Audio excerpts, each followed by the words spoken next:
बेसहारा पार्ट 11। करुणा शोभा के घर से बाहर निकली।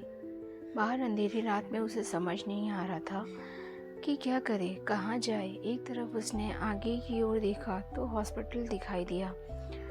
वहाँ उसकी सहेली पता नहीं किस हाल में होगी, उस पर क्या बीत रही होगी। यह सोचकर उसके पैर हॉस्पिटल की ओर बढ़ गए, लेकिन तभी उसके हाथ में सूटकेस का ध्यान आया और करण का घिनौना चेहरा सामने आ गया।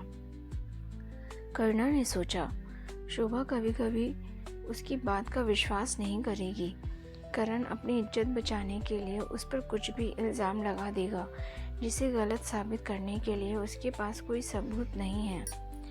शोभा जैसी अच्छी सहेली को खोने का डर उसे था, लेकिन अब वह इस सब से दोबारा फंसना नहीं चाह रही थी। नफरत सी हो गई थी उसे। यही सब सोचकर उसके कदम रुक गए और दूसरी ओर मुड़ गए। कुछ पैसे थे उसके पास, एक अच्छी खासी रकम बैंक में भी थी। उसने अपना फ़ोन निकाला और एक अच्छे होटल के लिए कैब बुक की। कुछ ही देर में कैब आ गई। वह उसमें बैठकर होटल पहुंची।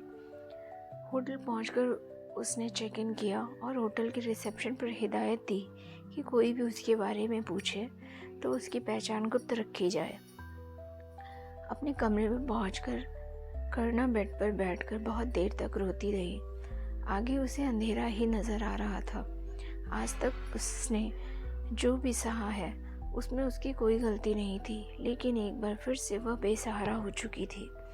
उसके दिमाग में बहुत कुछ चल रहा था। इतनी बड़ी दुनिया में कोई भी उसका अपना नहीं था। वह बहुत कुछ सोच रही थी। तभी उसे ख्याल आया कि जीना ही क्यों है, अब है कौन उसकी ज़िंदगी में। क्यों ना मौत को ही गले लगाकर हमेशा के लिए इन सब से पीछा छुड़ा ले। बहुत देर तक यही सब विचार करती रही, लेकिन उसकी हिम्मत नहीं हो रही थी यह कदम उठाने के लिए। घबराहट, चिड़चिड़ापन, अंदर की घुटन ने उसे बहुत थका दिया था। वह बेड पर लेटी अपनी पिछली ज़िंदगी के बारे में सोच रही थी।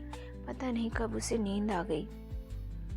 सुबह करुणा की आँख खुली तो 12 बज चुके थे।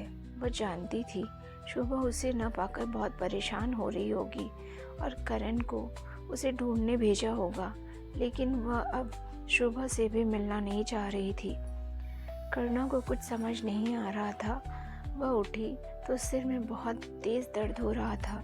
कल दोपहर से उसने कुछ खाया नहीं था और रात भर रोती रही। करुणा ने फ़ोन पर नाश्ता ऑर्डर किया। कुछ ही देर में नाश्ता आ गया। करुणा ने नाश्ता किया, उसके बाद वह नहाने चली गई।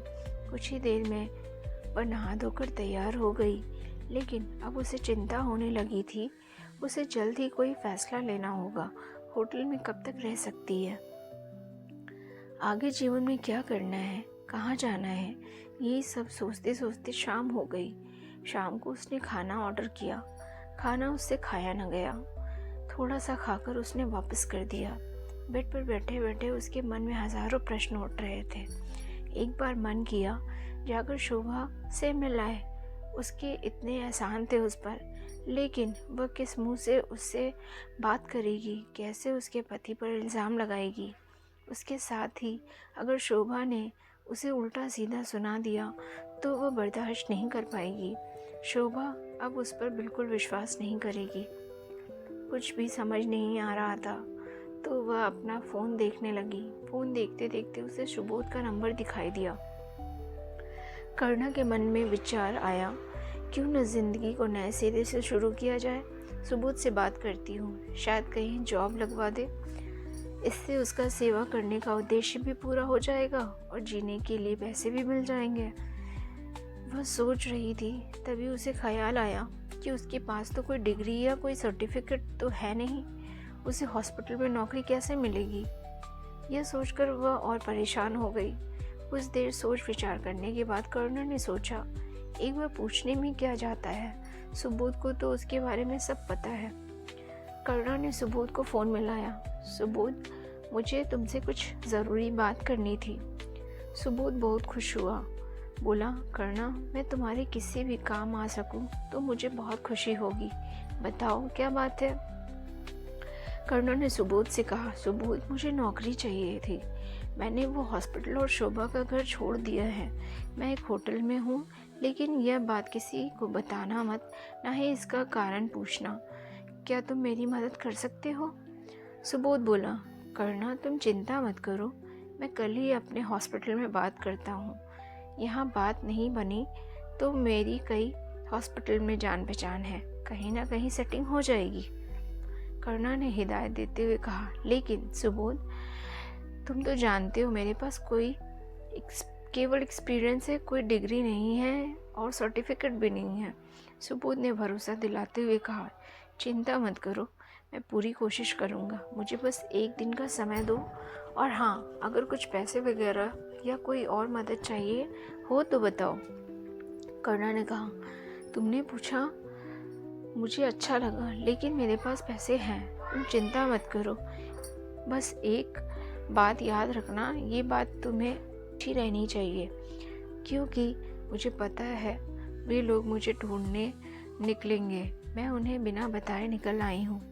सुबोध ने उसे तसल्ली दी कि वह किसी से यह राज नहीं खोलेगा। सुबोध से बात करके करुणा को बहुत अच्छा लगा। अगले दिन दोपहर को सुबोध का फ़ोन आया, करुणा मैंने अपने हॉस्पिटल में बात कर ली है, तुम एक बार यहाँ आकर मिल सकती हो? मैंने उन्हें सब बता दिया है, क्या तुम अभी आ सकती हो? करुणा ने हाँ बोल दिया और वह तैयार होकर कुछ ही देर में सुबोध के हॉस्पिटल में पहुँच गई। करुणा का इंटरव्यू चल रहा था, वह सारे सवालों के ढंग से जवाब दे रही थी। सुबोध भी उसके साथ था। सुबोध ने करुणा की जिम्मेदारी लेते हुए इंटरव्यू लेने वालों को मना लिया। करुणा को 3 महीने के ट्रायल के लिए रखा गया। अगर उसका काम उन्हें पसंद आया तो वे उसे रख लेंगे। करुणा बहुत खुश थी। इंटरव्यू के बाद सुबोध करुणा को बाहर तक छोड़ने आया। सुबोध बोला, करुणा मैं जानता हूँ तुम बहुत सेवा भाव से काम करती हो, तुम 3 महीने में सबका दिल जीत लोगी। अब रहने का क्या करना है? होटल तो बहुत महंगा पड़ रहा होगा, तुम कहो तो मैं अपने फ्लैट के आसपास कोई फ्लैट किराए पर लेने के लिए बात करूं? वहाँ से हॉस्पिटल भी पास पड़ेगा। करुणा ने हाँ में सिर हिलाया। सुबोध ने से विदा लेकर वह वापस होटल गई। उसी दिन शाम के समय सुबोध का फ़ोन आया। उसने बताया, एक फ्लैट किराए पर मिल गया है, तुम चाहो तो देख लो। करुणा ने बोला, तुमने देख लिया तो ठीक ही होगा, मैं कल सामान लेकर आ जाती हूँ। मैं अभी तुम्हें रेंट भेज देती हूँ। करुणा अगले दिन सुबह जल्दी उठकर तैयार हो गई और होटल से चेकआउट करके सुबोध के बताए पते पर पहुँच जाती है। सुबोध उसका पहले से ही इंतज़ार कर रहा था। करुणा को लेकर वह फ्लैट में पहुँच गया। सुबोध बोला, करुणा जल्दी में ऐसा ही ढूंढ पाया, कुछ दिन यहाँ निकाल लो, फिर